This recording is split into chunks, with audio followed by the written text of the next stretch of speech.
Hey there, Stuart here. Welcome to the Talent Equation. Before we jump into this week's podcast, I wanted to let you know about an event coming up that I'm really excited about.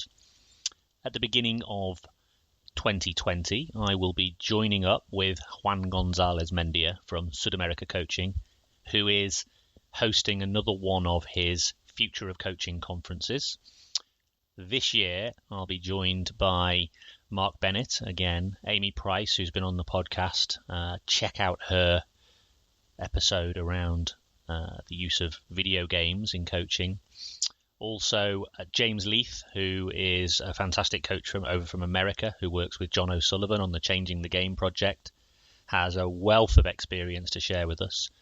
And also a dinner speech by Brian Ashton, the legendary England rugby coach that I'm also really, really excited about. Can't wait to catch up with him and hear the nuggets that he's going to share with everybody. The good news for everybody who's a listener is that Juan is providing a 20% discount if you wanted to join us and essentially have a Christmas present to yourself, a Christmas present of learning. So when you go over, search up Future of Coaching Conference, you'll find it. And when you go into the booking, you'll see there's an option to take advantage of that discount. So jump on into that. There's actually an extra discount if you're a part of my conclave group. So a number of people are signed up and are joined up to get together with me on a monthly basis to share experiences and learn. If you've been thinking about doing that, then now's the time, because not only do you get all the wealth of experience by being part of that group, you also get an extra 10% discount on joining us at the Future of Coaching as well. So if you've been umming and ahhing, there you go. Now's the time, take the plunge, and it would be great not only to have you on the conclave, but also to have you at the Future of Coaching, and it would be great to meet you in person. So there you go, that's the main thing I wanted to let everybody know. Without further ado, let's jump into this week's podcast. Welcome to the Talent Equation Podcast. If you are passionate about helping young people to unleash their potential and want to find ways to do that better, then you've come to the right place. The Talent Equation Podcast seeks to answer the important questions facing parents, coaches, and talent developers as they try to help young people become the best they can be. This is a series of unscripted, unpolished conversations between people at the razor's edge of the talent community who are prepared to share their knowledge, experiences, and challenges in an effort to help others get better faster. Listen, reflect, and don't forget to join the discussion at thetalentequation.co.uk. Enjoy the show.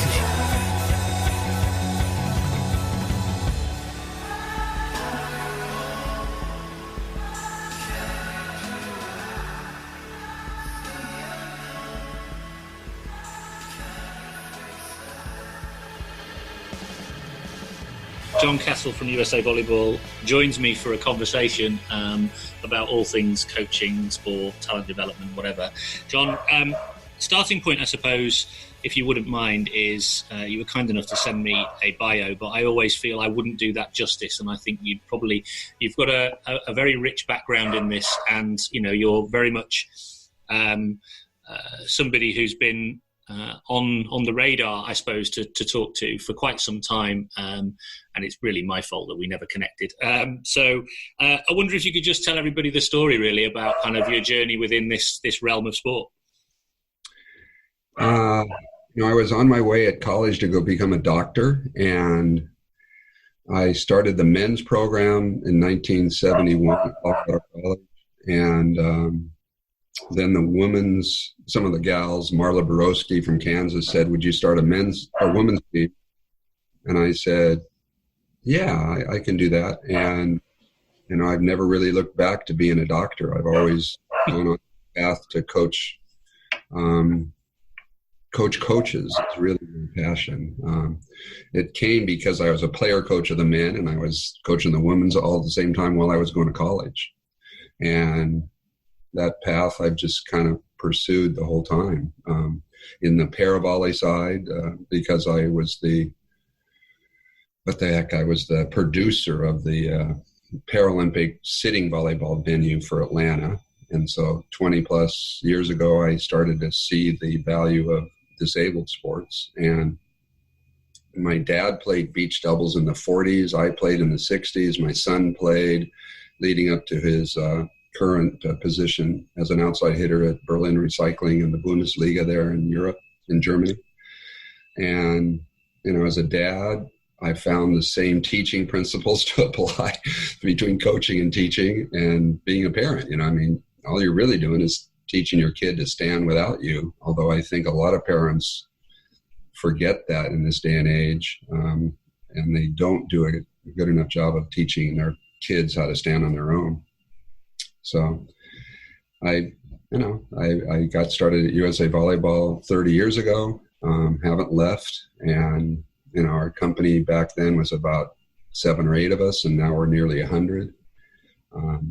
Back in the 70s, we weren't going to the Olympics, and now there's only 2 countries that have been to every Olympic Games in volleyball since 1984, and most people will guess Russia or Japan, but it's Brazil and the United States that have been to every Olympic Games. And I think that's been part of the fun. I work in the younger age group primarily, only because I see 12 to 14-year-olds go through amazing challenges in their psychological development, you might say, and I see sport in a healthy way, being used in a healthy way as a way to help those kids through that kind of elementary to middle school to high school transition that can be so challenging for so many boys and girls. But because I'm at USA Volleyball and we were pretty small at the beginning, and I was in charge of just like everything, beach volleyball, coaching education,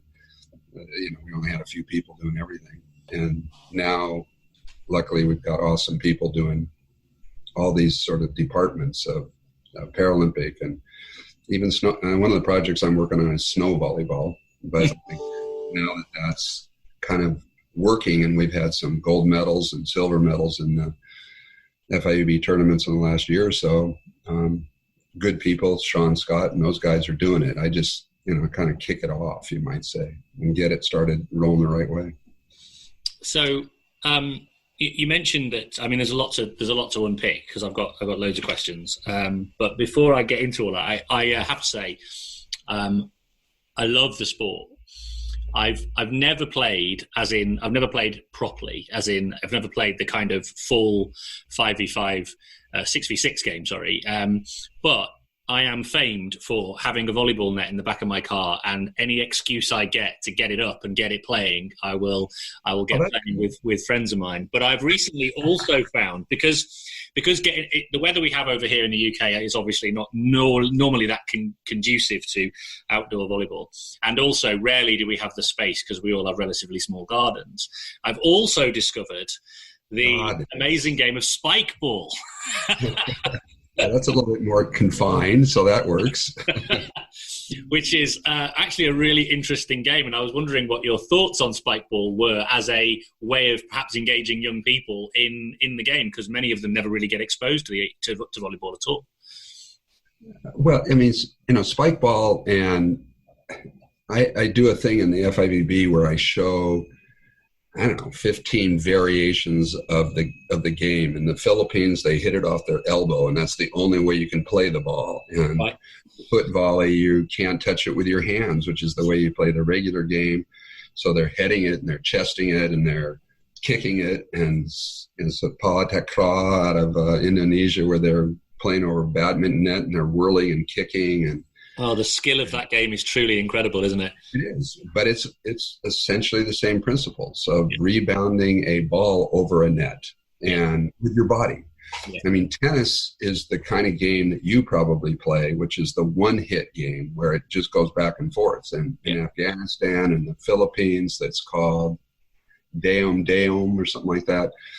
Everything is one hit. Yeah. And that's because 3 hits takes a lot more skill and time to develop. And something like Spikeball, it's called smash ball, not it, but there's a version where they lower the net down to tennis height. Calvin and Hobbes is famous for a little cartoon where, you see him spiking and smashing the ball as the tiger and the kid and pounding it. And then all of a sudden they go, oh, we better go. Somebody wants to play tennis. And that's because they're playing on this low net. And spike ball is just another kind of lower version of letting the ball hit the floor. Volleyball tends to be more of a don't let the, Will Ferrell said, it's just a game of don't let the balloon hit the floor. That's all volleyball is, Yeah. And that is the biggest challenge.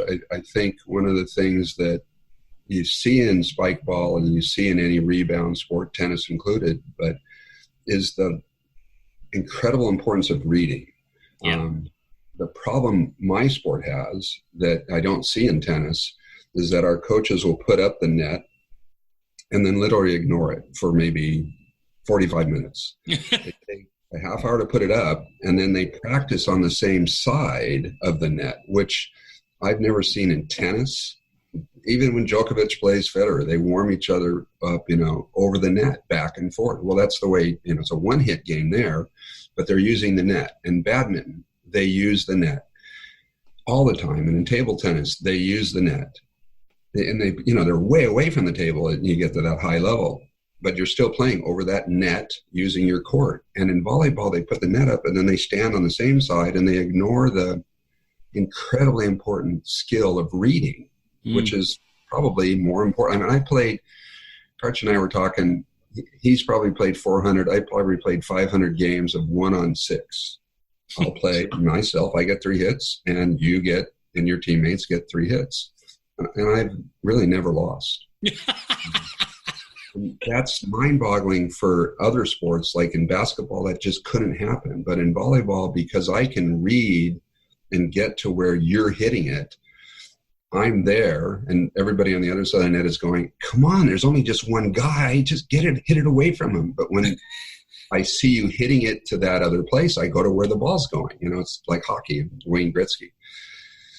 So we've asked some of our college coaches, national team coaches, I've said, would you rather have somebody who's great at reading and not so good at technical skills, or great at technical skills in a drill and the technique, but not very good at reading?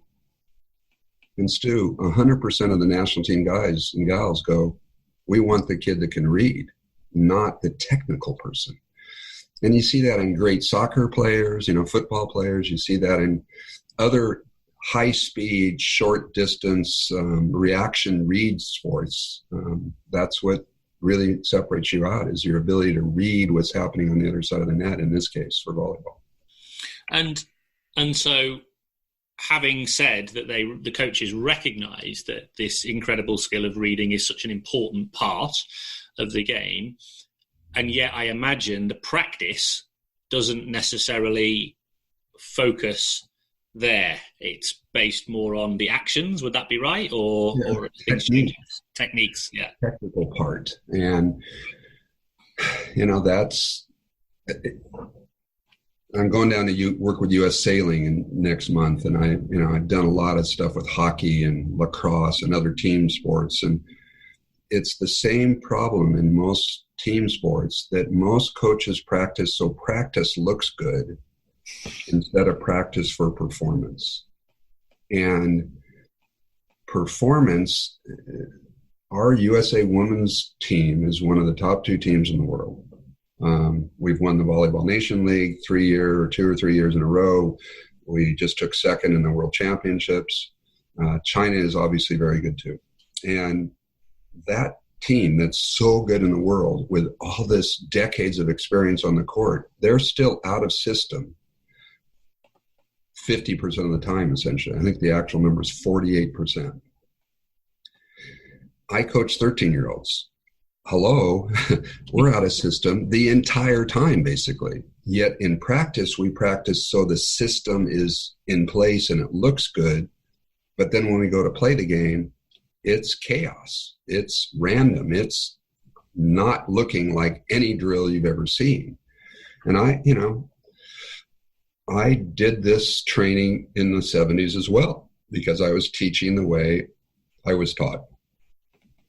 And so you saw me standing in front of the net, throwing balls, flinging balls right and left, and kids running, and everybody else cheering and clapping, go Stu, go, and you're flopping around like a fish. And,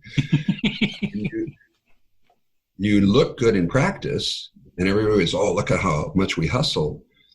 But when the tip or the soft hit came over the net and fell straight down and didn't shoot out in the corner like I was teaching you, you never got the ball.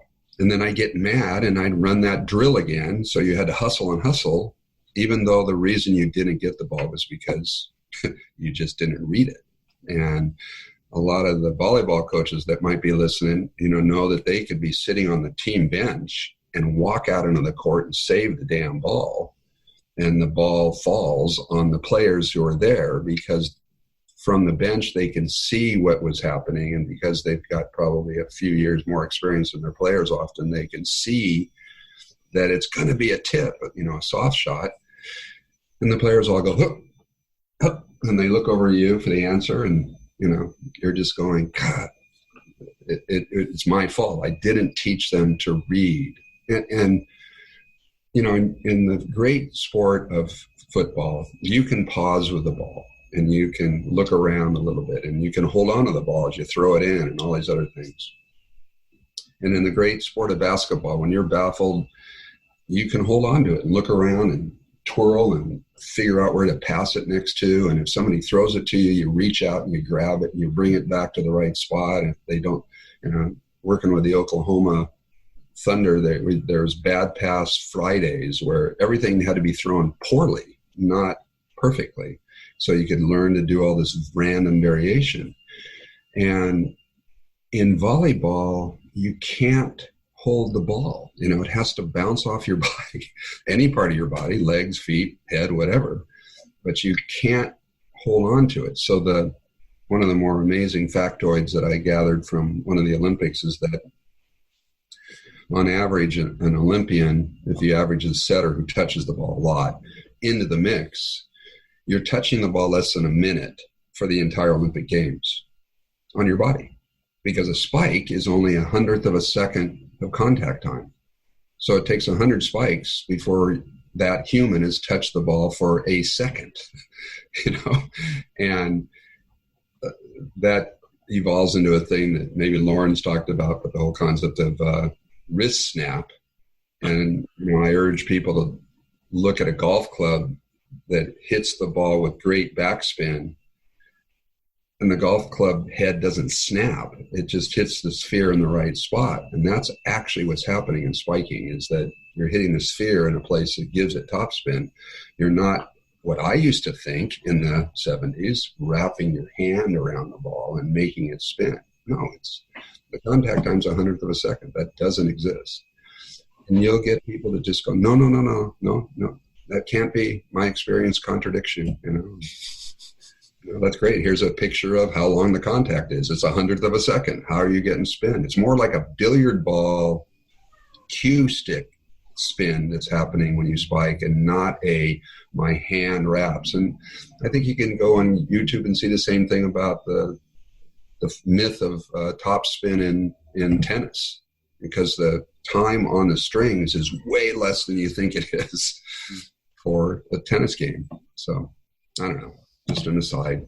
But so what's so interesting about this is, and actually what you've really brought to life for me is the genuinely, truly reactive game that volleyball is. I mean, one of the things that's so beautiful about it, and one of the things I absolutely adore about the game, is when you get it together with a group of other people, so when the ball comes over and you make a great pass and then they set it up and then somebody else hits it, there's something just poetic and mesmerizing about it. And the great thing about it is you get those moments sort of, or you get an opportunity to try and create those kinds of moments over and over again.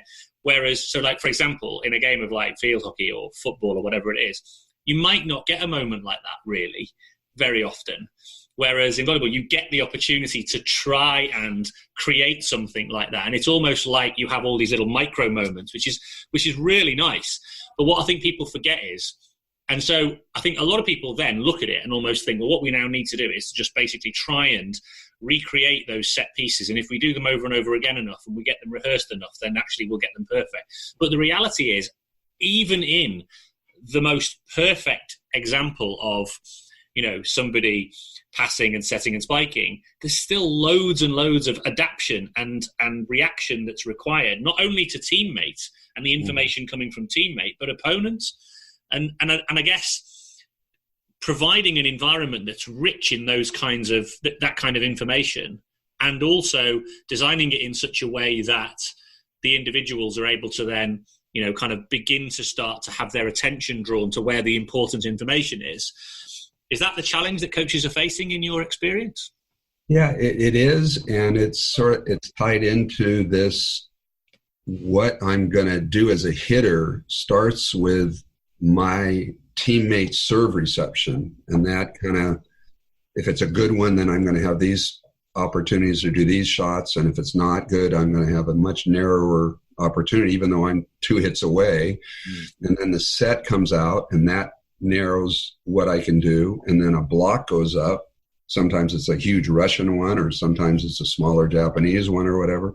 And I have to learn to hit around that block. And yet I would probably argue that most coaches practice without a block in warm-up. So practice looks good and they're pounding balls and it feels good. But it's not this really important line, I think, called train in reality.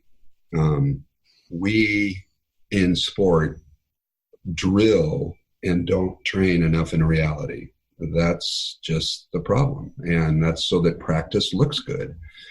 And they get these pieces that somehow are going to magically transfer together. And because of the speed of the game, it's a real big challenge to get those things to mesh. And so we tend to want to train much more like reality with the net, and yet the traditions of our sport say ignore the net and make practice look good. So I'm going to also point out, because you said it 3 times, and my friends are probably waiting for me to say this, you have now said the word that is one of the banned words from our gym. Right. That is the word try. I'm not Yoda, but Yoda nailed it. You either do it or you don't. There is no try. But I think for a coach, unintentionally, to say try, it does give an athlete an excuse to not do it. Because, well, I tried. And in my world, it's like either you do it or you don't. And when you are doing something new, it's going to maybe take you 20 times to do it for the first time. So you're going to fail 19. But I don't want you to try 19 other times. I want you to do it 19 times, and it just didn't work until you finally do it. I'll never give you something you can't do. And your listeners might want to go look at the Scandinavian SISU, SISU. I think it's SISU.com. They don't even talk about do or do not. They just say do. They don't even talk about don't do. And I find that saying the word try gives an athlete an excuse to not do it. And so there's some words we eliminate. We eliminate the word but. And that's because, hey, you've got a great headphone you've got on there, Stu, but. So I just gave you a compliment. Yeah. And yet you can't hear it because I use, and it's every language. It's pero in Spanish. It doesn't matter. Every time a coach in the gym says but, the door slams on the learning opportunity or the praise that you had just given, because we're about ready to deliver something that counteracts what I just said in front.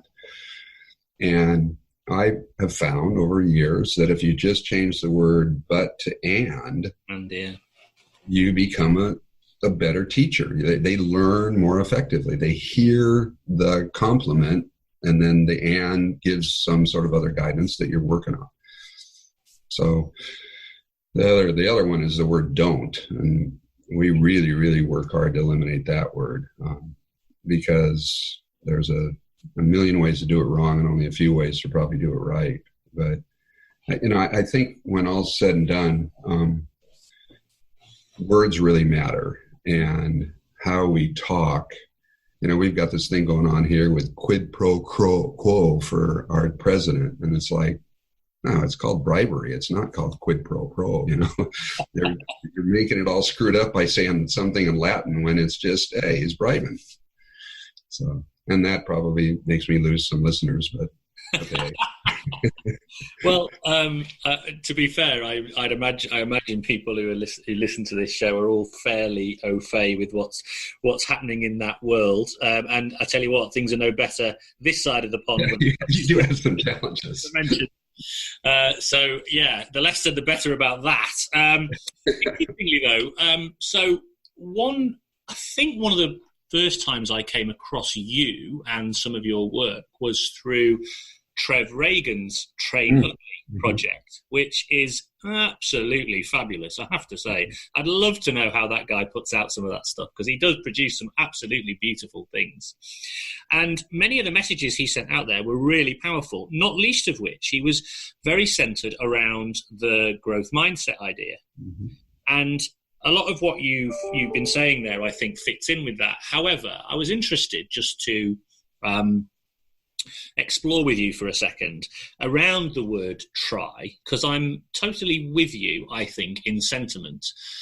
The bit that I'm, I guess, questioning is maybe it's not the word, but maybe it's what the words come to mean. Mm-hmm. So for what I mean by that is, I think trying to do something is admirable. It's certainly better than not trying. Whereas there is a danger, isn't there, with the do or do not, that the assumption is I do it, and if I don't get there, then somehow that is not what was suited. Whereas I think the idea of try is to suggest that all we need to do is to have a crack, and we're going to learn something from that, and then what we can take from what we've done, we can then help us to then improve. If you don't try, you won't ever. And have you seen there's a brilliant video on YouTube called Austin's Butterfly. Have you seen it? Not that I'm aware of, no. Austin Butterfly? Austin's Butterfly, yeah. It's from a school in the States. It's one of these, I guess it's a kind of charter school or something along those lines, or chartered schools. And it's basically it's very much in line with the idea of, kind of the growth mindset so the starting point anyway is a teacher with a group of children, and he's asking about, and he tells this beautiful story about Austin drawing a butterfly, and how through the process of asking his friends to help him to draw it a little bit better each time, through about 4 or 5 iterations, he ends up with this really beautiful picture of a butterfly. Yeah, I do know that story now. I don't. Yeah, and I just think it's a really nice illustration, really, of a kind of important message about trying to do something, getting it wrong, getting feedback, improving on something is actually a really beautiful thing. But I kind of definitely hear what you're saying around the word try, because I think it's now become associated with, like you say, an excuse almost. Is that right? Is that kind of where you're coming from? Yeah. And okay, so I would back up a little bit to say that one of the opening lines in a gym for me is, "Hi, I want you to make mistakes." Oh, nice. Yeah. Because you've come in here able to do certain things, and we are now going to do things you can't do. And I know that mistakes are part of that process. So we're not going to try to make mistakes or try to do it. We're going to do it. Every time you do it, in the big picture, you're learning through this, possibly you can say growth mindset, but you're learning through these doing attempts how to get it towards the narrower, deliberate practice. And I think there's, by saying try, that you let them off the hook about the more deliberate practice side of things. Sure. Versus, no, I want you to do this. And you're working to do it every time. And when it doesn't happen, that's okay. that's part of doing. It's part of learning. So when you create this comfortable, safe place to do things and fail, which is growth mindset, that failure is part of learning, you don't need to try. You just need to keep doing it until you need to keep drawing the butterfly with feedback from teammates and friends and whatever until you succeed. But he didn't try to draw the butterfly. He drew a butterfly. It just was getting better the whole way along with very intense, deliberate practice and the feedback of his friends. I hear that. I don't like that word. You don't like. Now, as to Trevor, it's kind of a not too well-known story probably. I coach a lot of camps sometimes as a chance to give back. You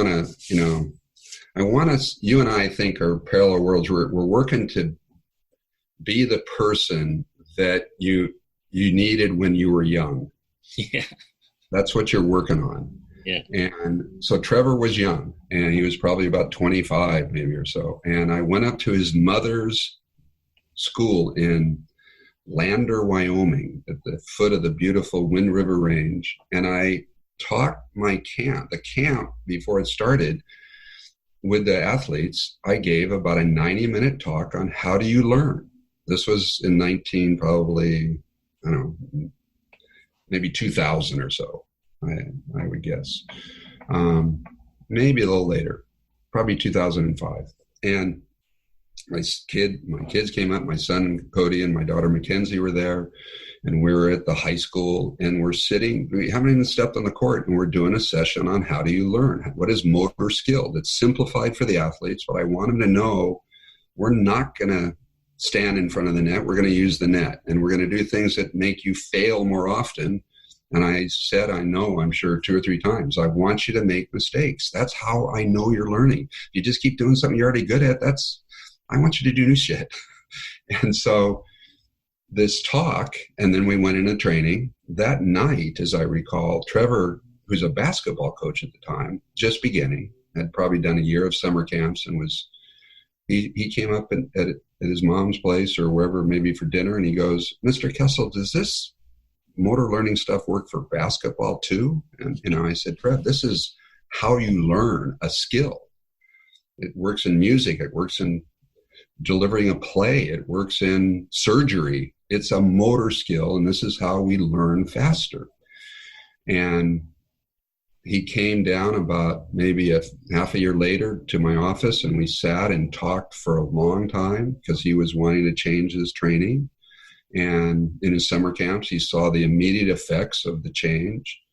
And so he then went and said, where can I learn more about this outside of what you've been sharing? And I said, well, I'd go into the men's national team and women's national team gym in Anaheim, and I'd just sit there for a few days and watch and listen to it being applied at the Olympic level, not at the high school level like I just did with your mom's team. And he came back from that, having listened to Karch and Hugh and Spera or whatever speaking, and said, Mr. Kessel, is the term train ugly copyrighted? And I said, no, that's something that Karch says a lot. And I think if you just wanted to use it, just ask Karch if it's okay to use it. And the rest is kind of history. Because he saw this doing a lot of failure stuff happening in the gym with the best players in the world, and the way the coaches were okay with that, and the way the players were very intent for that 3-hour practice. The biggest thing sometimes in a practice is to get enough reps and really dense learning going on. And our national team to do a really, really good job of that. Hugh McCutcheon, who Karch apprenticed under, won our gold medal in 2008, and then won a silver medal when he shifted over the women in 2012, and now he's at Minnesota, and they're in the top 10 in the nation collegiately. There was one point where half of our national team, or 42% of our national team, were kids from Minnesota, one school out of the 1,500, because they're trained more effectively to learn and play at this, faster, denser, quicker learning way. Excuse me. So the principles of motor learning, the beauty of it is when it's a principle, Stu, as you know, it applies to football, it applies to tennis, it applies to surgery. A book I might recommend is Atul Gawande. He's a great surgeon thinker, and he has Better is the title of the book, Notes on a Surgeon's Performance. And he speaks as to how, we haven't used the science in medicine enough. And when we do, we're going to save thousands of lives. And, a surgeon has performance. And an aside that I think it fits here for your listeners to ponder is I've talked to a heart surgeon, a brain surgeon, and an orthopedic surgeon friend of mine were watching a volleyball practice with their daughter, not my team. And they said, they're coaching the way my other daughter was taught 10 years ago. And they each said something to the effect of, if I practice medicine now the way I did just 5 years ago, I would be sued for malpractice. And the brain surgeon said, shit, for me, it's like 2 years. If I'm doing brain surgery now the way I did 2 years ago, I should be sued for malpractice. That is a line in one of my major international clinics that gets people to sometimes start thinking about teaching the way I was taught is not necessarily the best way to keep teaching. And there are advances in learning and advances in the sport that we need to be adopting and not continuing, which is what I see in my sport, to teach the way we were taught. So what's interesting about that is, and you've touched on something that is very dear to me, which is I find myself in the odd entanglement, sort of public debate within the social media realm, which is probably something that I need to stop doing. But anyway, the reason I end up in these entanglements is because often the reason I'm trying to explain something and I'm trying to articulate something. I've heard try twice. You're calling. I see. I can't. It's a subconscious thing now. You're gonna have to call me out every time. I just did. So what are you doing? If I say attempt, does that make any difference? No. I'm saying try. Yeah, you got it. You got to do it because you're doing it. I don't know. It sounds like it's not working, but you're doing something. I'm engaging with people in an effort to communicate something, and you're right, it doesn't work. So my question is this: why are people so within coaching? Going back to your point about what's being said around surgeons saying, if I practiced medicine or surgery the way I did 5 years ago, I'd be sued for malpractice. Why are coaches so slow to avail themselves of new information and be prepared to utilize it? You've been in the coach development space for a good number of years. What in your experience do you think is the barrier? In a word, change is the word that's the barrier. It's difficult to change. We like to keep doing things in our comfortable way. And that includes the way you drive to work. And it includes the way you cook a meal. I mean, we don't see very often people willing to change, even if you show them. So I'm finding that if I say things like, what if I did it this way? If I put myself down, that's self-depreciation. That's where I show something I did, then I show another way to do it, and I ask, which do you think is more effective learning? When I was a young coach, and even not that long ago, Stu, I was much more black and white. I was around motor learning scientists like Carl McGowan, who really was a essential part of the change in our sport for the world, not just in the United States. Passed away in 2016, but the learning of Richard Schmidt, who also recently passed away, the Damien Farrow work out of Australia, York, everybody, that's how do we learn faster? I found that I have to put myself down and then say, this is now what I do. Do you see how this is more effective? Because as a young coach, too, I was much more black and white. I was wrong or right.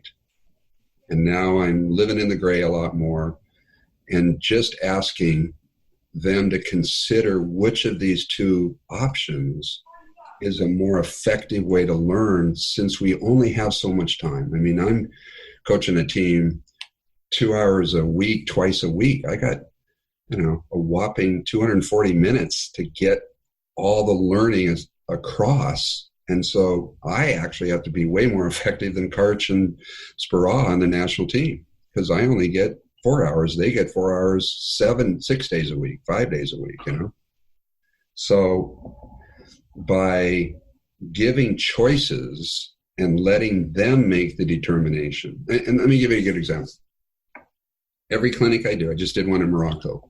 I blew the whistle and everybody walked in, because that's what people do in a lot of cultures when a coach calls them in. They stroll in, even though I'd like to think this is an exciting time and let's get on with the learning.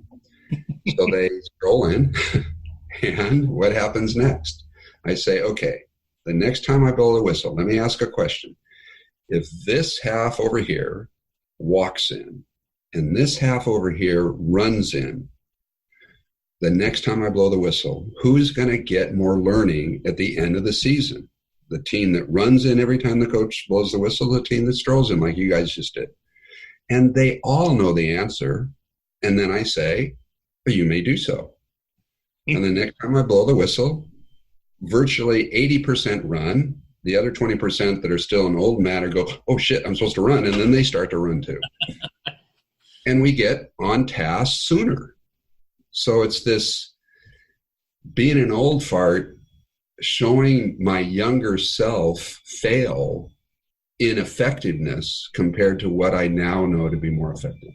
And if they choose not to do it, I'm okay with that. But I'm going to beat you if you do your way and I do my way. And I'm given the same amount of talent. What's happening in the States is that less effective coaching groups poach talent out of effective training groups because the kids are getting better, and they poach this kid and that kid and bring it into a conglomerate team, and then they're called a super team or an elite team. But the coaching is not as effective as where they were being trained prior. They're just conglomerators of talent. And then the beauty, of course, if you've got 12 players that are playing like the Olympic team against each other, even in the practice, even though the drills might be poor, they're playing 6-on-6 a lot. And that's game-like, and that's real, and you can't get away from that. They're just not as effective in their drilling because they're drilling. It's like the joke slide I have about volleyball math. 4 kids and a ball. What happens, Stu? 4 kids and a ball? Yeah. Over here, they'd start kicking it. Yeah. So they start to play. They start to kick. Okay. 4 kids and a ball and an adult, and what happens? Nothing very much until the adult says something. They start to drill. Yeah. They start to do a drill or whatever. And, the whole power of street sports and the studies that you've seen in your sport of football where, the pros are coming out of the kids that are doing, non-coach time. That's this chance to learn through the power of the game. Now, I'm a very technical coach, and people say, oh, no, Kessel just says, play the game. No, I'm pretty technical. What I know that a lot of people don't know is that a huge amount of errors in my sport that are discussed by coaches are called technique skill errors, when in reality they're not. So I would urge your listeners in any sport to do this kind of quick little check of understanding, as we call it, checking for understanding. Show me that kick without a ball. Show me that set without a ball. Show me how to spike without a ball. Show me how to swing the racket with the racket but without the ball. And if they show you the technique pretty solidly with no ball in there, I argue pretty strongly, their brain knows the goal, the technique that is sought by this intense coach. But in my sport, the best example is that players will hit the ball down here. Now, they should hit it up here because they're spiking, but they spike it here. Young John Kessel would say, reach, a technical solution. Extend, get on top of the ball. My first year, I would say, don't drop your elbow. And then my mom says, you got to be more negative, less negative, you got to be more positive. So I started to go, keep your elbow up. And all 5 of those things I said in the 70s, I no longer say, because the reason a kid's hitting it here is because that's where the ball is. And if they reach technically and they hit it off their elbow down here, they're going to be embarrassed in front of their parents, and because it looks like they are clueless. They're putting their hand on the ball because at that moment in time, that's where the ball is. The solution isn't technical. It's swing faster. It's swing sooner. It's a combination of the two. And gravity, which affects 13-year-olds and Olympians at the same rate, well, the ball will not have fallen as far, and they will make that reach contact that the coach wants because the ball's up there. Because you went a tiny bit sooner for your brain and a tiny bit quicker based on that set. And when somebody sets it higher, it falls faster through the hitting zone. And when somebody sets a low set, it doesn't fall as fast through the hitting zone. And you got to experience all these things in my sport where you can't hold on to the ball and readjust. You've got to meet the ball and send it on its way somehow. I would also urge your listeners, because I think this principle, it's a principle of learning and sport, to teach their athletes to better the ball. That's a big part of our sport, that you receive the ball poorly, Stu. But a great setter will run it down and bump set it because they can't even hand set it. And as soon as they do, that ball comes out totally hittable, much better than the serve receive, and very hittable. And the same thing happens in a great hitter. When a setter delivers a not so good set, they don't bitch to the setter. They simply better the set to be a point or somehow come up with a solution to kill the ball. That's what really good teams do. They don't complain about things. They better the ball. And that's a pretty important word, I think, across all sport. When you talk about bettering the ball, am I right in thinking that what you're talking about is essentially adapting to what is provided, and not expecting perfection? Is that what you're talking about almost? We adapt to everything. Even a perfect set, I'm having to adapt to the block. It's a triple block, it's a single block, it's no block. And so my, choices as I go to swing in the air are varied, and I have to adapt. I'm really saying, in my experience, great teams, and this is one of the 2 things, when Marv Dunphy won the gold medal as the coach in Seoul in '88, back then you could stand up and talk, and so we were flying back from Seoul, and I said, so how come you thought we won the gold medal? What were the big things for you? And he said, we played better team defense than anybody else. And that's so important in volleyball because in the game of volleyball, the old scoring was called side out, and you only got a point when you served. Yeah. And if you didn't, the ball went to, and the score stayed 0-0. And I played games for 30 minutes and the score is still 0-0. That's why the change occurred, so that we can get more volleyball in the same amount of time, even though the games are getting shorter because of that. So in our sport, to get a point now, you have to either do a stuff block, you have to do a service ace, you have to see them make a mistake, And the most important one in many ways at the lower level is what we call transition kill. That when you serve to them and they spike or attack to you, and then you keep it off the floor, you're now going to get a point if you can put the ball down. That's called a transition kill. Mm-hmm. I did tons of digging drills. The kids dug, dig. Oh, save the ball. And we never, in the 70s, set it and then attempted to kill it. And so we looked good at digging because practice looked good, but we couldn't set this imperfect ball coming from all over the place and then kill it. And that's the way you get a lead in rally scoring. That's how you get ahead in our sport. And so because of these unique ways you score a point, when it comes in perfectly on a dig from back row or something even, or the middle of the court, and not where the setter is perfectly stationed in a drill,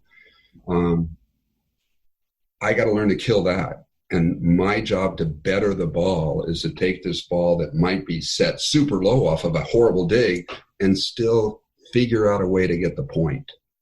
That's my job, to better that set.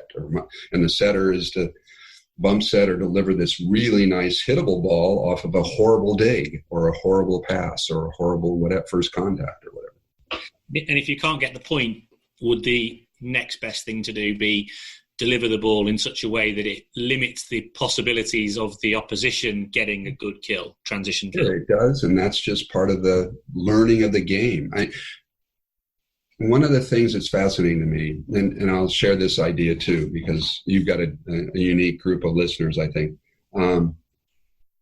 I talk about a good versus a bad mistake. Yeah. And that's a really important thing, again, across all sport. And that's because whenever you spike into the net or below, it will never be a successful third hit, 0%. And yet we practice against the wall and it bounces off the wall and we get good at hitting down, and we practice a thing called pepper where I'm, one-on-one spiking at you, and every arm swing I'm learning there is putting it down. But when I go to play, I need to clear the net or more to have a chance. And so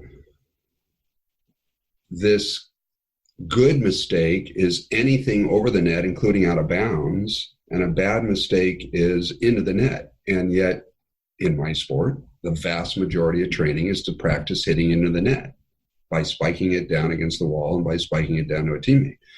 So in the Olympics, I guesstimated that Taylor Sander, when we won the bronze medal in Rio against Russia, he probably had to hit, had there been no block, 20% of those balls would have gone out of bounds by 70 feet. But he was having it hit off the top of the hands and send it out of bounds for a point for him. And that was his solution to maybe a bad set or even a great set. The block is huge, 7-footers, and I've got to hit off their hands so that the defense can't touch it, and it's a point for me. Had you done that in practice, the coaches probably would have gone, oh my God, what a mistake. What the heck's going on? You're supposed to hit it in. No, there's a huge block, and so I have to hit off the edges of the block and score a point. Now, I could have tipped it or soft hit it up and over the block, but the defense probably would have gotten it. So that's a good mistake. To know how to hit over the net, even though it's going out of bounds by 100 feet, will have value as you get to be a player. To know how to hit into the net will never have any value. And the same thing goes for serving, hitting into the net on a serve. Nobody learns anything. When you serve out, even though I'm going, oh, it's out, the receiving team, your teammates that are learning from you as you serve, are learning what out looks like. They're reading that out and going, I think it's out. Oh, I was right. That's an important thing to know. Otherwise, you touch everything. You don't want to touch everything, but a lot of drills teach you to touch everything. When you want to read and go, no, that's out. It's interesting how everything you're saying there about the idea of, you mentioned earlier on about training in reality. So I think one of the challenges people have with training in reality is they feel that you won't get enough goes. You won't get enough reps at at the action in order to become proficient based on, in my opinion, a misunderstanding that repetition equals skill.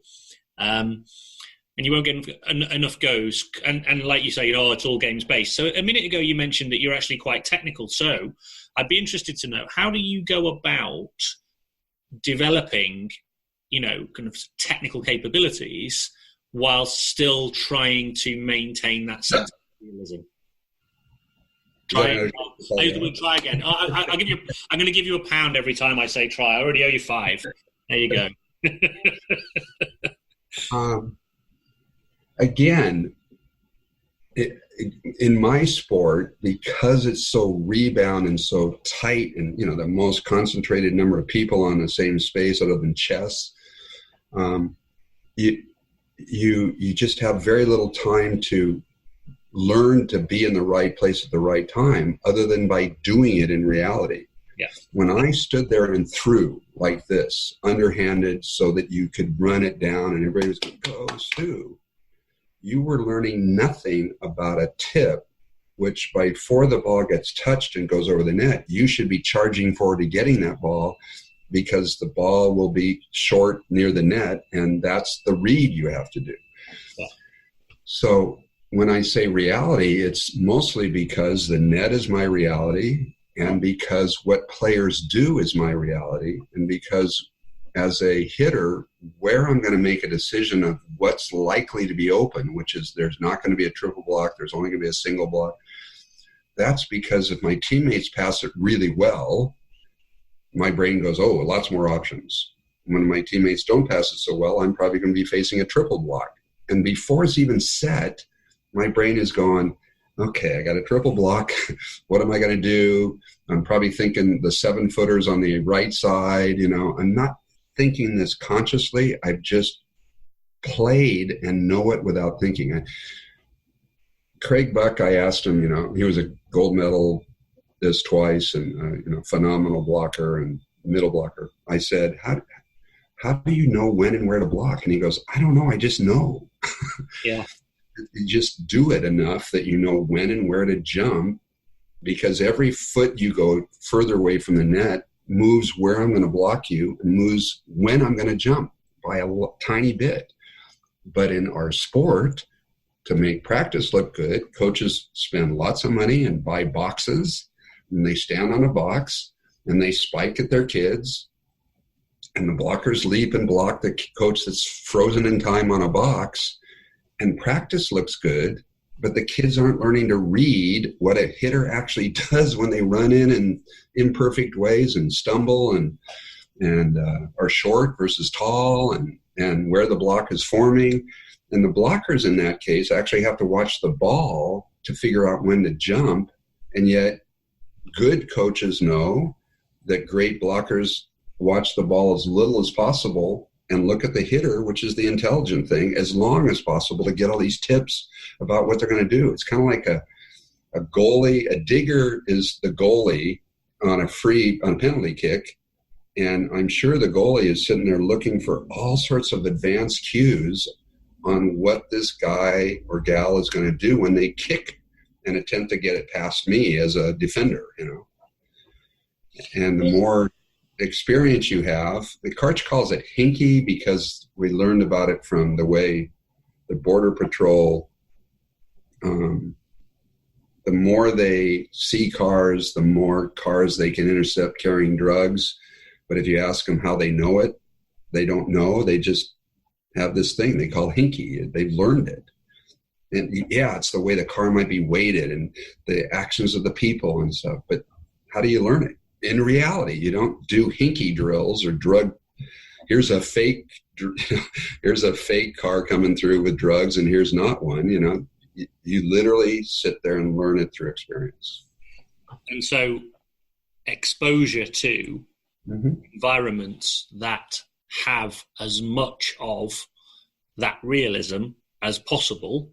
It's obviously key. You've made me think about something that Andrew Wilson said on a previous podcast, which is some people, I think, feel that reducing taking away all of the moving parts of a game and all the chaos allows the individual to then just focus on the movement pattern, and the assumption being that the movement pattern, refining the movement pattern, enables them to perform more effectively. But he said, and I think it's a really good line, it stayed in my brain a lot, which is, so all that chaos, which we could call variability, he said variability, it's not noise, it's not distraction, it's signal. Yeah, it's information. Yeah. Yeah. And you need the information to determine the motor action. It's Absolutely. not the way around. Absolutely. Absolutely. It's from the get-go. And I'm going to argue pretty strongly that basketball at the NBA level will probably make another jump up for all countries, not just the U.S., because of the 3-on-3 Olympic sport option. We see it in our sport. Since 96, we've been able to play doubles. We have scholarships for kids, girls. The women get scholarships in the beach game, the men don't. But the most important thing, Karch probably didn't start, and he was voted the best player in the first 100 years of the sport by the FIVB. He didn't really start playing 6-on-6 until he was like 12 or 13. Same for Misty May. They played doubles. And while you can call it a small-sided game, it happens to be an Olympic sport. And there's one place that I just took a picture of here because it's called the Outrigger Canoe Club. And they have a picture of the OCC back in the 40s, maybe 50s. And you see the adult court, but you see a baby court. And it's a 2-on-2 shrunk down 6-meter court. This is in the 50s where the kids get to play a small-sided version of the game, like you do so well in futsal and other sports, to get ready to be a great big field player. And the problem is that in our sport, the adult, the parents, and the coaches that are saying, you need to get your daughter or your son started early, they actually are doing the 6-on-6 game to imitate what it looks like at the high level, which is reducing that incredible amount of information of learn by doing. And a lot of listeners or readers of my blog would probably go, yeah, I know that one, but I learned the hard way how important learning by doing is from my kids when they learn to drive. They had watched me drive for 16 years, but they had no clue how to drive. And my insurance rates showed it. And as they drove, my insurance rates went down, data-driven, and now they haven't had an accident and they're driving and their insurance rates are much lower and everything. But you would think that they would know how to drive because they'd watched you drive for 16 years. But you don't learn to do a motor skill by watching other than ideas. You learn to do the skill at the right place and time, which is so hard in volleyball to do, by friggin' doing it. That's how you do it. And the small-sided games are an incredibly valuable way to learn that.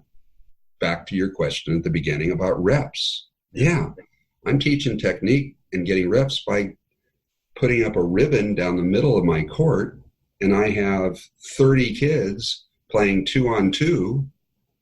I'm getting 10 times more touches than the team that's playing 6-on-6 with 6 on the bench and 24 kids are touching 1 ball. No, we've got 12 balls up or 6 balls up, so we're learning way faster. And then the game just gets bigger as part of those constraints. A bigger court has more places for the ball to fall, and I have to learn to read, I think that's going to fall in, or I can hit it in, versus the old game, I couldn't hit it in. But it's still the same game and the same motor principle of I'm jumping and hitting into the court. I just have more space now. And an interesting thing about that is you made reference earlier on to it being faster and denser motor learning. Now, there is a perception, and I've heard this quite a lot, that it's slower to work in this way. Now, I have a feeling that there's a reason why people feel that it's slower, in that you don't necessarily see a improvement in movement pattern, which is what I think people equate with skill. So you don't see a movement improvement pattern necessarily, or certainly obviously, necessarily within the session, within that time bound of the session. Whereas if you drill technique, the likelihood is, unless you're really poor at that, that you'll see some form of improvement in the movement pattern. Now, we don't know if that would translate or transfer, but you do, so I think it's quite seductive, but I think that's fool's gold. You see movement pattern improvement. Wow, we've done something. The person goes away. I've improved my movement pattern. The person leading the activity goes, they've improved their movement pattern. I've done my job. Everybody's feeling really good about it. We then don't almost care too much if that doesn't translate to the game. It feels like, because we've done the really good training session. My view being is it is faster and denser. It just doesn't you don't see it immediately. But in terms of skill, i.e. skilled performance in game, you definitely get there a lot quicker, a lot faster by giving people, as you've described in the 2-on-2 example, lots of goes. Lots of goes in a modified environment with maximum information, so that they now become more attuned to what a game actually looks and feels like, and then they're able to then develop techniques, or techniques emerge as a response to the way that they're playing the game. But it's interesting, how there's that misperception. Yeah, and you can also check for understanding, even though they make a technical failure. Without the ball, what could you have done, or what were you attempting to do? I like to distinguish outcome from intent. Sure, yeah, 100%. My intent was this. The outcome didn't work this time because I was in the wrong place at the wrong time. But my intent was to do the technical thing that you showed. I just was late. I was early. I was in the wrong place. I was, many variations on a theme that way. So, yeah, the best transfer video out there, as you know, probably is the backwards bicycle.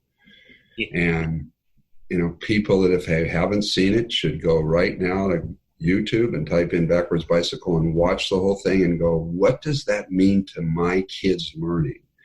He knows how to ride a bike. He's ridden it for decades. They make one change to the bike and it takes him 8 friggin' months to learn how to ride it. Why?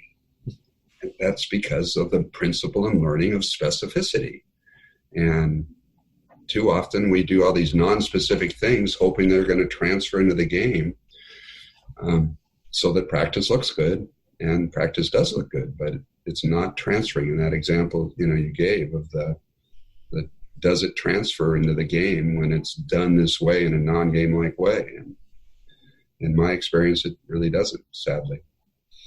And does that speak to the good versus the bad mistake, in the sense the difference between outcome and intent? So if the outcome doesn't necessarily match with what we hoped for, however, the intent was entirely aligned. So, for example, if somebody goes for a particular shot because they've seen that the block is there or whatever it might be, then they don't quite pull it off.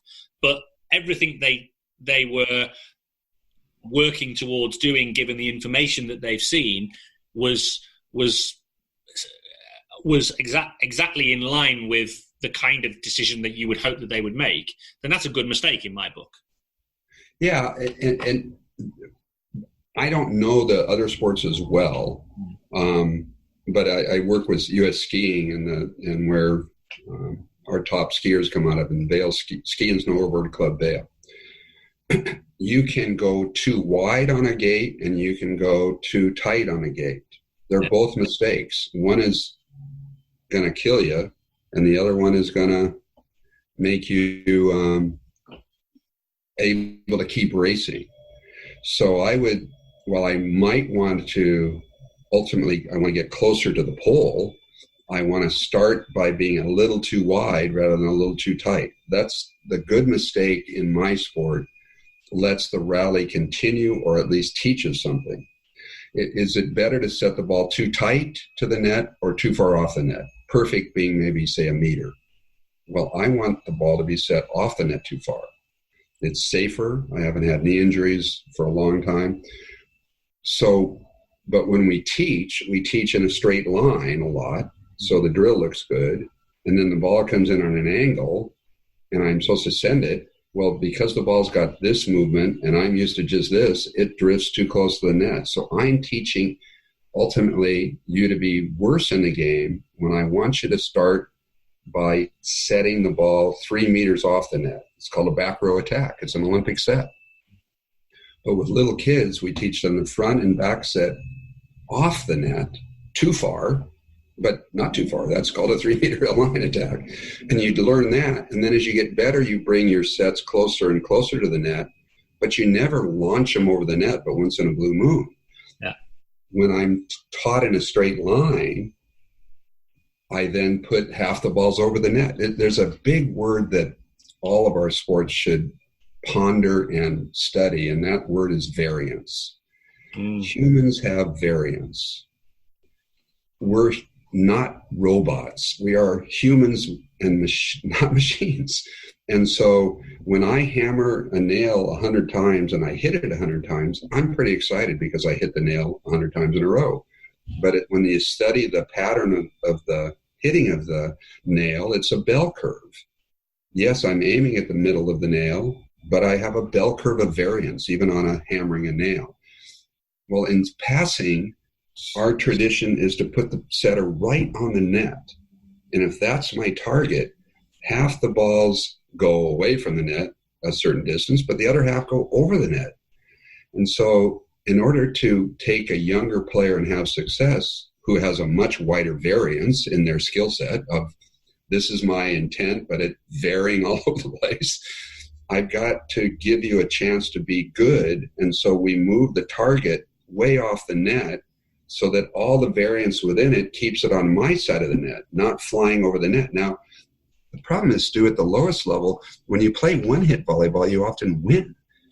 Yeah. You're attempting 3-hit, and they're doing 1-hit, and they're just sending it back anywhere at any height, at any speed, and you're attempting to go past said hit. Probably the first half a year, you lose to the teams that play volley tennis, hit it over on one, until you're able to get enough in a row successes of serve receiving it and setting it and keeping it off the net and hitting it and jumping at the right place and time to spike it. Then you'll never lose to a team that hits it over on one. You never will.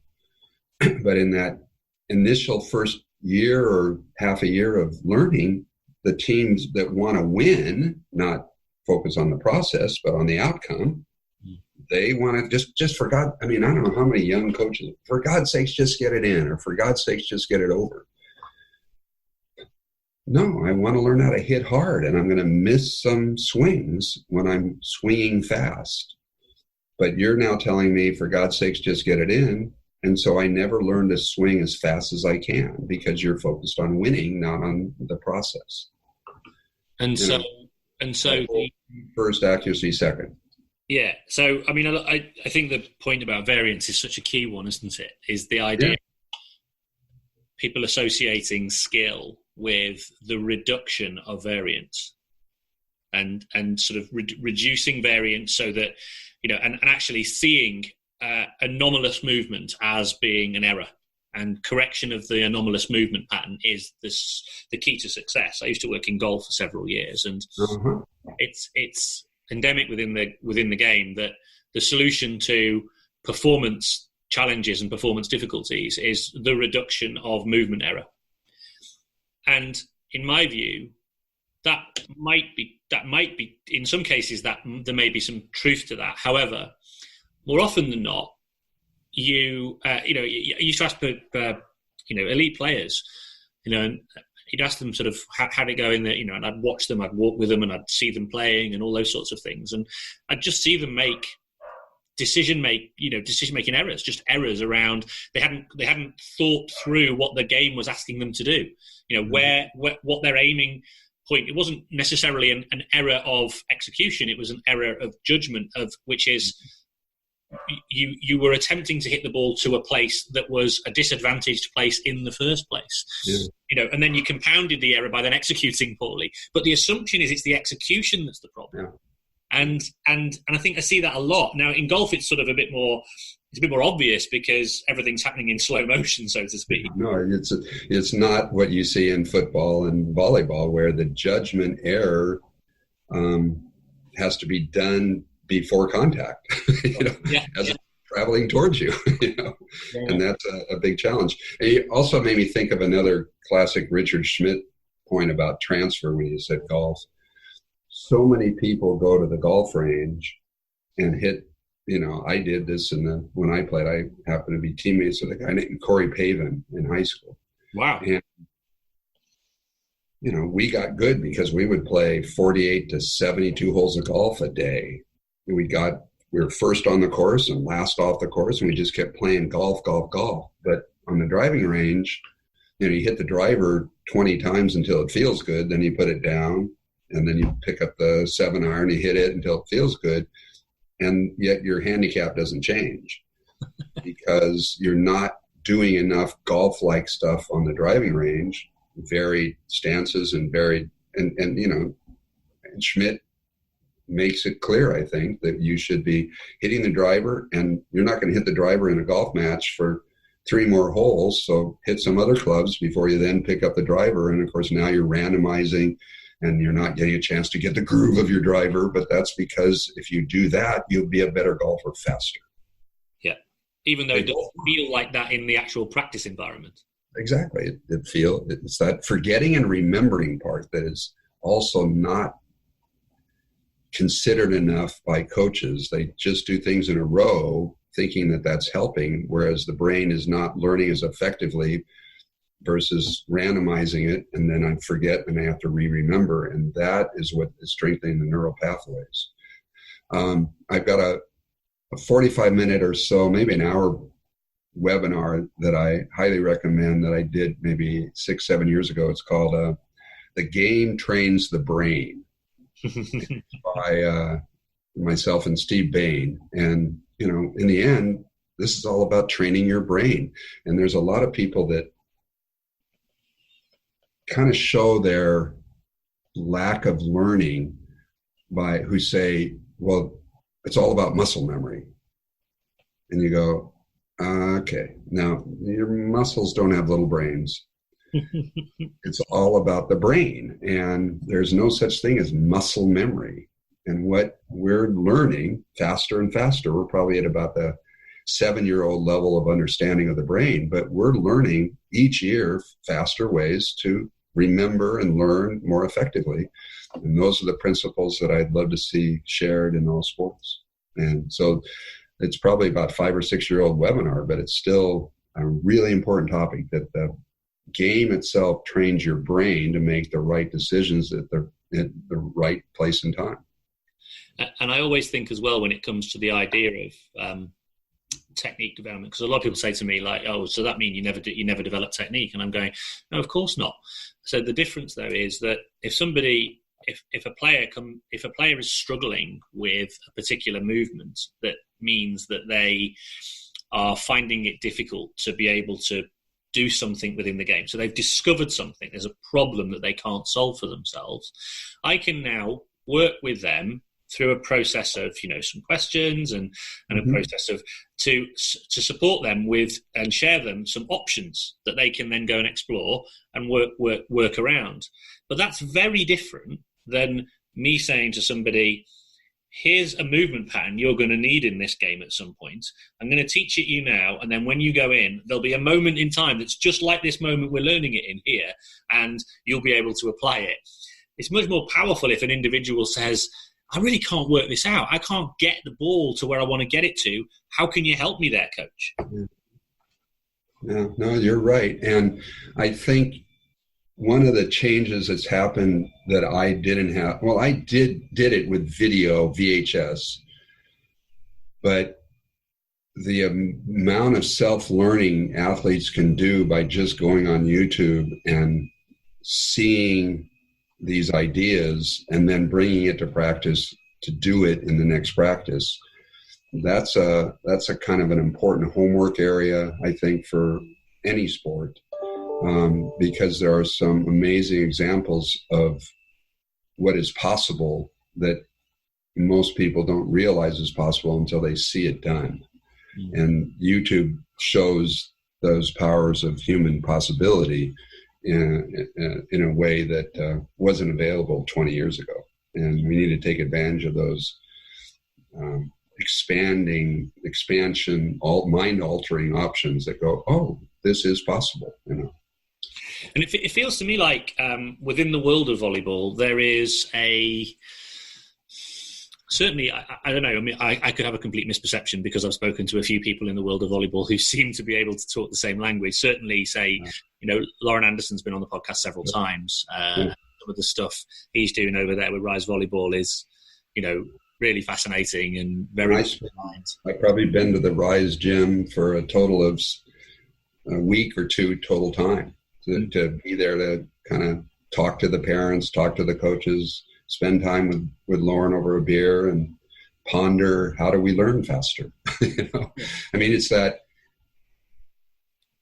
Lauren and me and probably about a dozen, Jamie Morrison, who used to be the coach for Netherlands up until the summer, we talk under the term ancora imparo.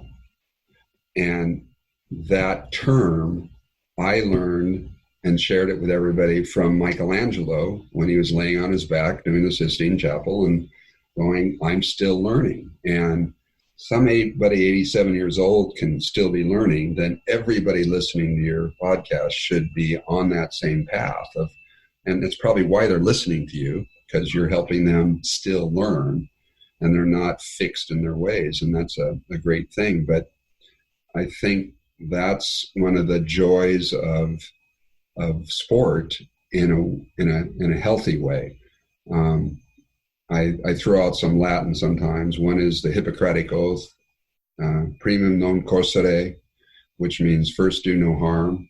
Yeah. Pretty important coaching tip from the Hippocratic Oath. And then, of course, Citius, Altius, Fortius. And the reason I bring that up to any coach in any sport, whether it's Olympic or not, is because there's only one gold medalist who is the best. The Olympism movement, Olympic sports, being in sport is all about your I'm working to be a little bit swifter. I'm working to be a little bit stronger. And I personally am working to be a little bit faster. And sport is for almost everybody except for these gold medalists is all about their own personal And you can be an Olympic, you can work on your Olympism, you can work on your Olympic dreams, even if you're not the est, you're working on your at any age. But the motto is Citius, Altius, Fortius. And that's a great motto to follow, even though you're not perfect in the process. I also urge, and you may have talked, Lauren knows Brene Brown pretty well, in the sense of we read her books and use them, Dare to be Great, Daring Greatly. And she has an awesome little quote that even our national team focuses on about how perfectionism is a hustle. And, you'll never have a perfect volleyball game. So we don't want to be perfect. We want to be good as much as possible and great sometimes. And that's a big shift and takes a load off a lot of athletes. No, I'm not asking you to be perfect, because their parents and culture and Facebook and Twitter and everything, the social media side of things, almost gives you a sense that you've got to be perfect to be doing whatever it is you're working on right now. And, you don't try, you do it, and you fail a lot. And that means you're not perfect in the process. But Brené talks about perfectionism being, very self-centered and not a good thing for the team, and that it's a hustle. And I think she's totally spot on. That reminds me actually of a phrase that Mark Bennett, who's been on the show a couple of times, talks about a lot. It's one of my mentors, which is performance is a behavior, not an outcome. Yeah. Feels to me like it's in the same realm. Yeah. Uh-huh. Yeah. It's this process, not an outcome. And again, I go back to the young John. These are the mistakes I made. I did that. We still learn because the game teaches the game. I don't care how horrible your practices are. Once you start to play 6-on-6, once you start to play 11-on-11, that's game is now teaching how to play football. Yeah. It's just that by being more effective, game-like transfer and forgetting and all these things we've been talking about, it's uncomfortable for a coach, but when they play at a higher level faster. And that's really in the end what it's all about. I think it's not just about that. I challenge, and maybe you could even do a little send in on this, but if you could focus your coaching philosophy, why do you coach, down to 3 words, what would they be? And most people can't do 3 words. So sometimes you give them 5, and that opens up the door a little bit still a pretty concise, why do I coach? For me, it's to develop amazing leaders. Okay. 50% of the people playing volleyball, unlike your sport of football, 50% of the teams playing volleyball since the inception at William G. Morgan time here in Holyoke, Massachusetts in 1895, they lose. They freaking lose. That's a huge number. 50% lose. And so if you focus on that, you're going to be suffering a lot, And my kids are pretty smart. They went to a place called Bowdoin in Princeton, and they worked hard through their whole childhood, and they're hard workers. I said, if you let the people that are not as smart as you bring you down, you're going to be bummed a lot, most of your life. You have to focus on the reality that people are going to make mistakes. People lose half the matches. They don't lose on purpose, in my experience. And it's just part of the randomness of the game.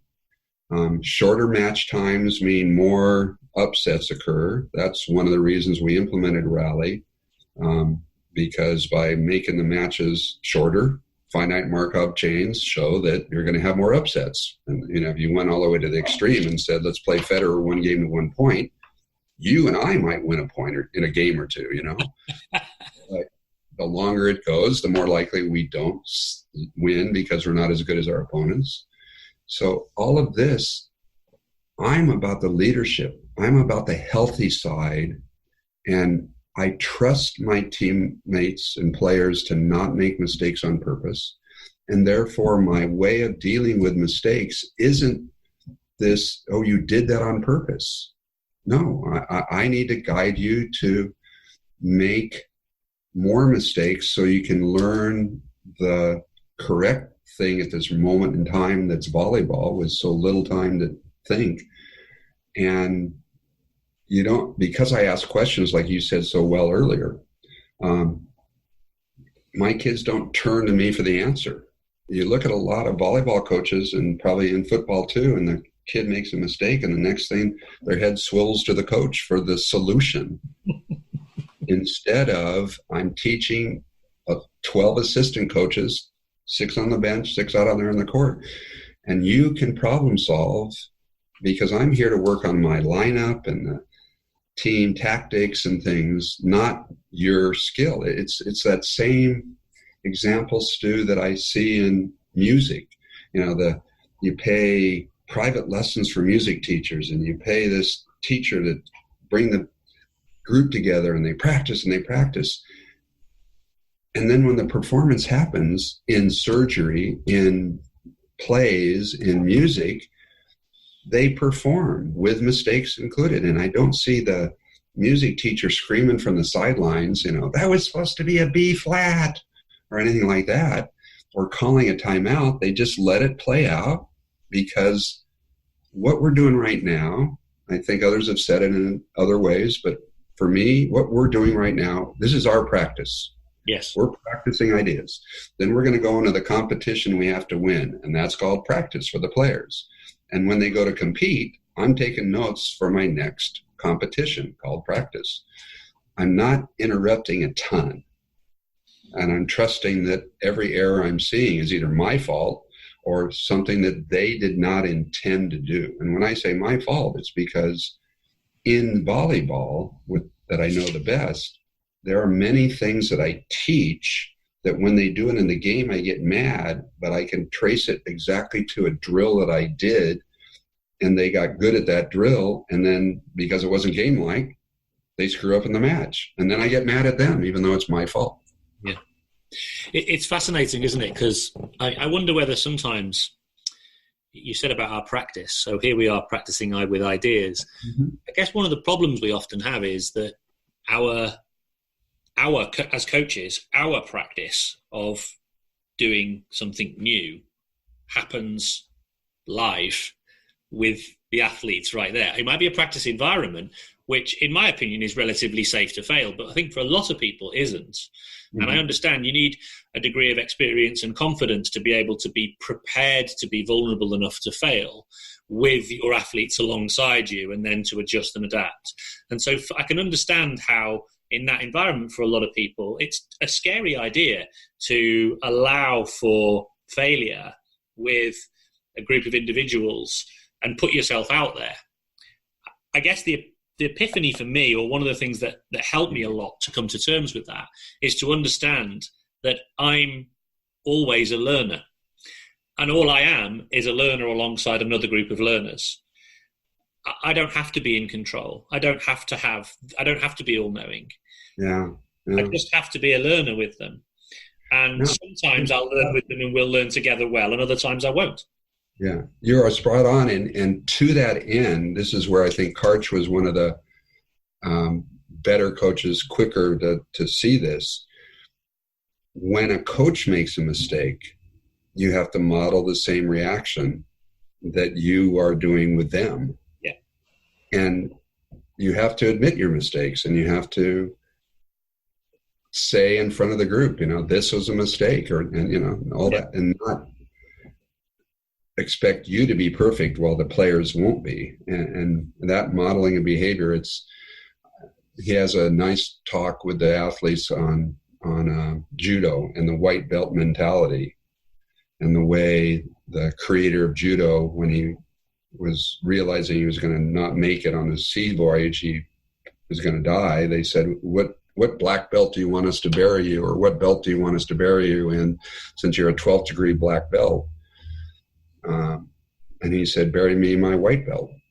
So there's a fascinating area in the sport of judo called white belt mentality that is a fun place to explore learning for any coach that's listening to this, not just volleyball. That's actually a really lovely metaphor, isn't it? The idea of the white belt mentality. Because I was thinking about, I have all these ideas about like writing books or blog posts, but one came to me literally today, actually, which was the idea of, I'm really not that good. Because I have those thoughts all the time. It's like, I'm really not that good at this. And it hounds you, but in many ways it's... Let me point out something. You've gone almost an hour without saying try. I'm pretty pleased with myself, I have to say, John, but I can't tell you how hard it's been. I think you're pretty good. It's taken some practice, but I'm working on it, yeah. Although I don't know if you've noticed that I've just basically used other phrases. But anyway, it's been a good challenge, actually. But that's called catching them being good. I mean, there's an entire book by our gold medal coach in '96. I personally don't think you have to buy the book, but the title says it all. Catch them being good. In my experience, Stu, as a young coach, I turned on my coaching radar. I cross my arms. My radar is now on. I walk into the gym, or I'm in the gym. Why am I coming up to you? Probably, and everybody knows, it's because you screwed up. Yeah. And so I spend my entire attention value, dollar, worth priceless stuff. My attention to you is so priceless. The only time they get it is when they screw up. Yeah. And the kid will say under their breath, do it right 9 times. Where's Stu? Nowhere. Dork 1, and there he is. And they're doing what is called summary feedback in the motor skill research that shows summary feedback says if they do 5 wrong and 1 right, or, you got to talk about the wrong, but if they do 4 right and 1 wrong, or 9 right and 1 wrong, you don't talk about the 1 wrong, you focus on the 9 right. And summary feedback in motor learning then sums up to essentially, when possible, catch them being good. Yeah. And those good things will, because your attention is such a powerful reinforcer and a form of feedback, your attention is, all of a sudden the team is on a much more positive note, because you're not only there when they screw up, you're there when they do it right. And that wasn't me as a young coach. I was just there waiting until there was a mistake, and there I was. I did a session recently. We did a live coaching session with Sarah Kelleher, who's been on the podcast. She's the head coach of the England girls under-18s field hockey side. I recognize her name. Yeah, she's coming over to Colorado Springs, I think, to work. No, it's not Colorado Springs. She's coming over to work with USA Field Hockey for their conference coming up. Yeah, cool. Yeah, and we did a session all themed around creativity, and we had to get quite creative in the planning, and also had to be quite creative on the day. But what you would have seen, so a lot of coaches were there, and it was great. We were mic'd up; they could hear what we were saying because they had the earpieces in, and they could hear everything we were saying. And we were doing that a lot, but in a slightly different way, which was we were calling them out being good through points, or if they would come together, they'd teach each other a way that they could beat each other, and then they'd go and try and apply it in the game. And if they applied it, they got something called a Go Bananas band, which was like a wristband or a headband that they could put on. Uh-huh. And then if they got a Go Bananas band, it meant they then got double points for the rest of the time they were able to do that, if they were able to kind of play around with that particular activity. But what you would have seen, and we were quite open about it, is myself and Sarah failing. And when I say failing, I mean adapting all the time, because it didn't go to plan. Of course it didn't go to plan. It never goes to plan. So what you saw us doing was amending, tweaking, adjusting between us, talking to each other. Should we do this now? Yeah. Should we do it that way? Yeah, let's do it that way. Oh, maybe we'll do it this way. Yeah. I mean, you could hear us doing it, and we were deliberately trying to be open. Oh, I was about ready to say you went all that way without the word try. We were deliberately showing that to people. Yeah. In order for them to understand kind of what was going through our minds as we were live. Yeah, that's a nice gift. Yeah. That's a nice gift. Yeah. I think I have a couple gimmicks that work pretty well that are kind of like your golden honor thing.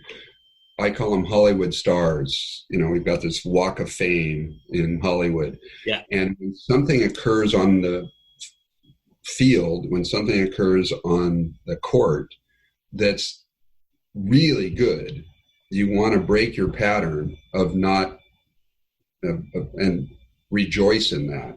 And so I'll put a piece in my gym, I'll put a piece of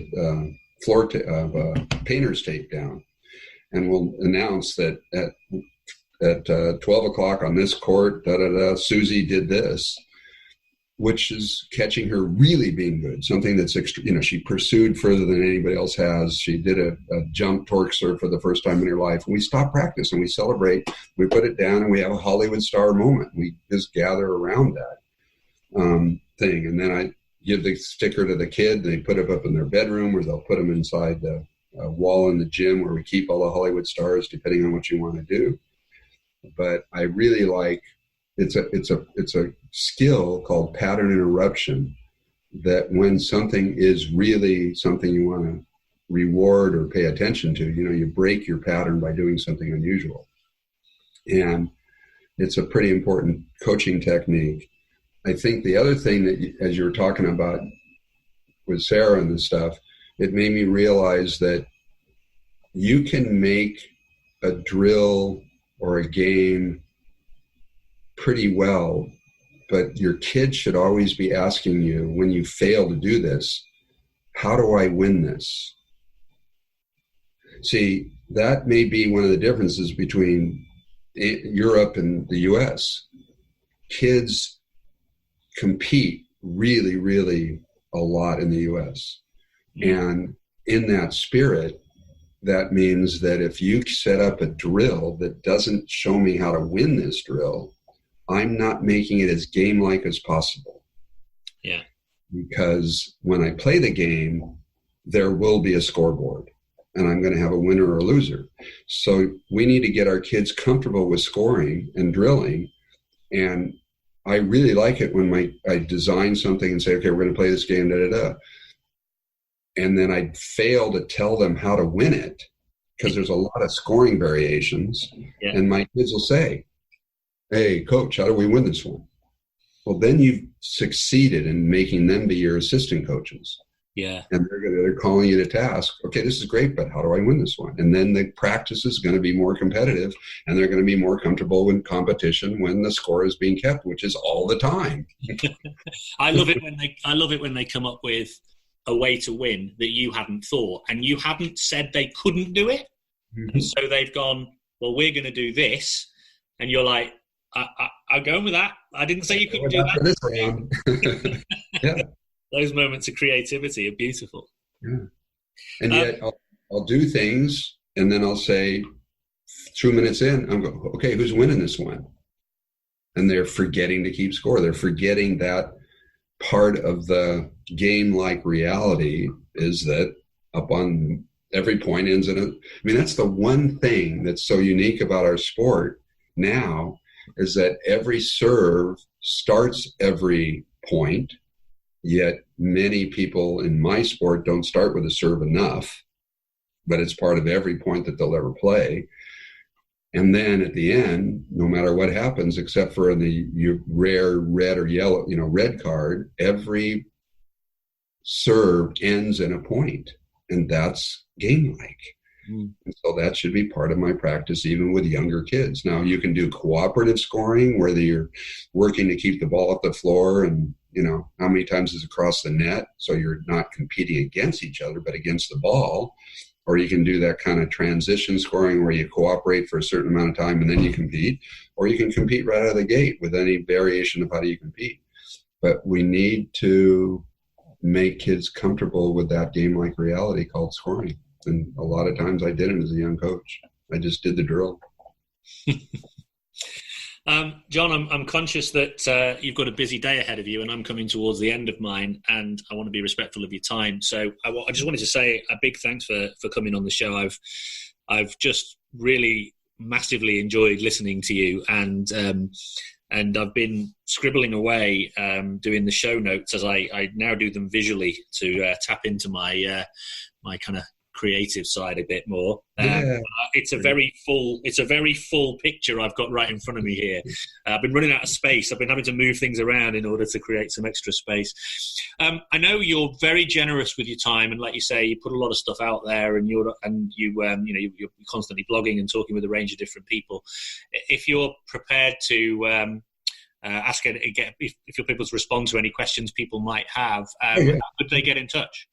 Yeah, just it's easy. It's just john.kessel, Kessel at usav.org. USA Volleyball, V as in volleyball. And I don't respond necessarily that day because of travels and stuff like that, but there isn't an email I haven't responded to in some way. I just, unless it goes into spam and I never see it because you're asking me for money from the Nigerian bank or something. I don't know. Like I said, I'm hoping to get across next year actually, for a few things. There's a couple of conversations with the guys at USA Ice Hockey going on, and some conversations with John O'Sullivan and with the guys. Yeah, and also with Sean Mishka, who's got his interesting stuff going on within American football around emergence and the idea of movement stuff. So one way or another, I'm hoping to be that neck of the woods, and I'd be if I do come over, then I'll hopefully maybe get time to get face to face with you for real. Let me talk to ice hockey and O'Sullivan and stuff. They're good people and good friends.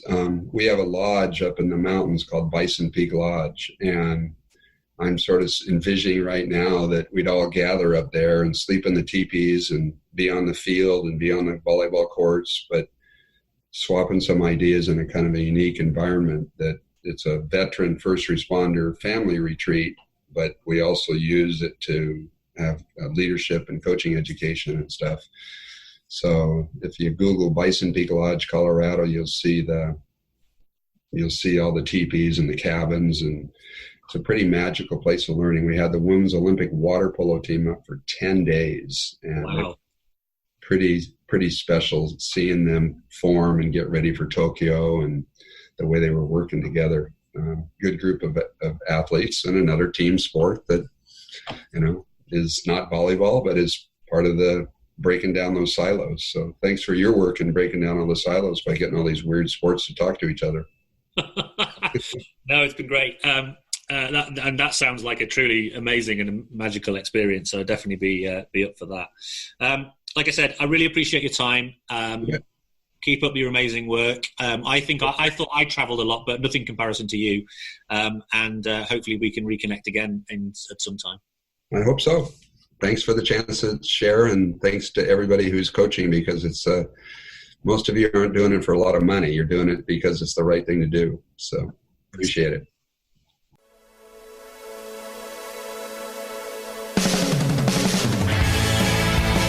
Thanks for listening to the Talent Equation podcast. If you like the show, then please consider supporting it by leaving a review on your favorite podcast player, telling your friends about it, or even becoming a hero and show your appreciation by becoming a patron. Just head over to thetalentequation.co.uk and click on the Becoming a Patron button at the top of the page.